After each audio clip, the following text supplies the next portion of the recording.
साथियों नमस्कार। NKY farmer channel पर आप सभी का हार्दिक स्वागत अभिनंदन है। साथियों आज के इस वीडियो में बात करेंगे पछेती गेहूं की फसल के बारे में। साथियों यदि आपने अपनी गेहूं की बिजाई पछेती की है और आपके गेहूं की ग्रोथ कम है या ग्रोथ नहीं हो रही है, आपकी फसल की ग्रोथ रुक गई है और पीलापन आ गया है, ग्रोथ क्यों रुक जाती है, इसी के बारे में बात करेंगे।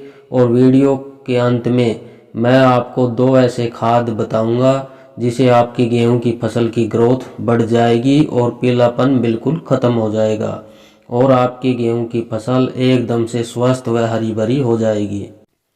गेहूं की फसल की ग्रोथ कैसे बढ़ाए इसी के बारे में बात करेंगे। वीडियो शुरू करने से पहले आप सभी से एक छोटी सी रिक्वेस्ट है, वीडियो को अंत तक पूरा अवश्य देखें, वीडियो को बिल्कुल भी स्किप ना करें। ऐसा करने से कुछ महत्वपूर्ण जानकारियां आपसे छूट जाएगी और इसका फ़ायदा आप नहीं ले पाएंगे।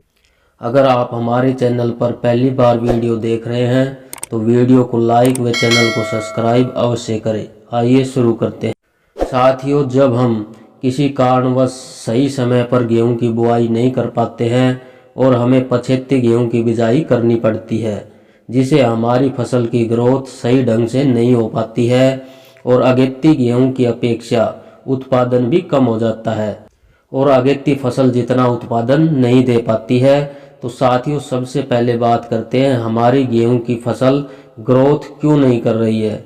ऐसे कौन से कारण हैं जिस कारण हमारी गेहूं की फसल में पीलापन आ रहा है और हमारी गेहूं की ग्रोथ रुक गई है। साथियों इसका पहला कारण है पोषक तत्वों के अभाव के कारण आपके गेहूं की ग्रोथ नहीं हो रही है। साथियों इसका मुख्य कारण यह भी हो सकता है जब आपने गेहूं की बिजाई करते समय जो मुख्य पोषक तत्व वाले खाद होते हैं वो नहीं डाले हो, जैसे नाइट्रोजन, फास्फोरस, पोटास।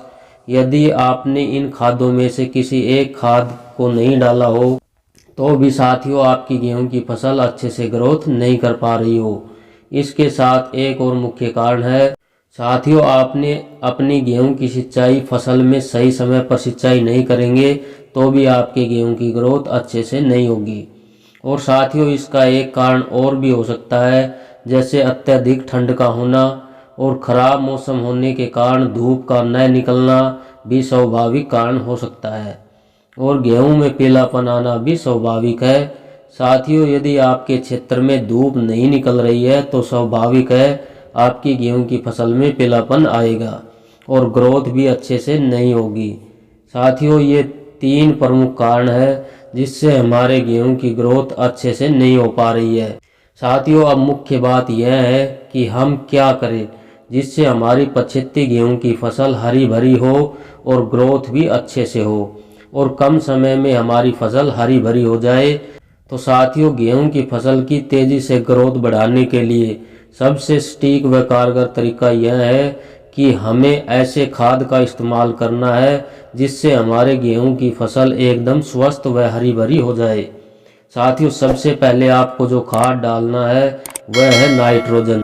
साथियों नाइट्रोजन की पूर्ति करने के लिए हम उपयोग करेंगे 1 एकड़ में 50 किलो यूरिया का और इसके साथ नंबर 2 पर इस्तेमाल करेंगे सागरिका। सागरिका में सभी प्रकार के सूक्ष्म पोषक तत्व मिलते हैं। साथियों हमारी गेहूं की फसल को जितने भी पोषक तत्वों की जरूरत होती है वे सभी पोषक तत्व सागरिका में मौजूद होते हैं, जिससे हमारी गेहूं की फसल को जिन भी पोषक तत्वों की जरूरत होगी उन सभी की पूर्ति हो जाएगी और हमारी गेहूं की फसल साथियों बहुत ही तेजी से हरी भरी व ग्रोथ करना शुरू कर देगी। साथियों इसके साथ हमें यूरिया भी डालना है। इन दोनों की मात्रा की बात करें तो हमें सबसे पहले 50 किलो यूरिया लेना है और इसके साथ ही 10 किलो सागरिका लेना है और साथियों इन दोनों को आपस में मिलाकर 1 एकड़ में अच्छे से छिड़काव कर देना है। साथियों यह डालने के 1 सप्ताह बाद जब आप अपनी फसल को देखेंगे तो आपकी फसल की ग्रोथ में जमीन आसमान का अंतर आपको देखने को मिलेगा, क्योंकि साथियों इन दोनों खादों का आपस में इतना अच्छा तालमेल होता है ग्रोथ बढ़ाने के लिए। साथियों यदि आपकी गेहूं की फसल पछेती है और गेहूं की फसल में पीलापन है, ग्रोथ नहीं हो रही है, तो आप इन दोनों खादों का उपयोग अवश्य करें।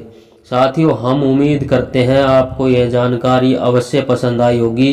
यदि यह जानकारी पसंद आई हो तो वीडियो को लाइक व चैनल को सब्सक्राइब अवश्य करें।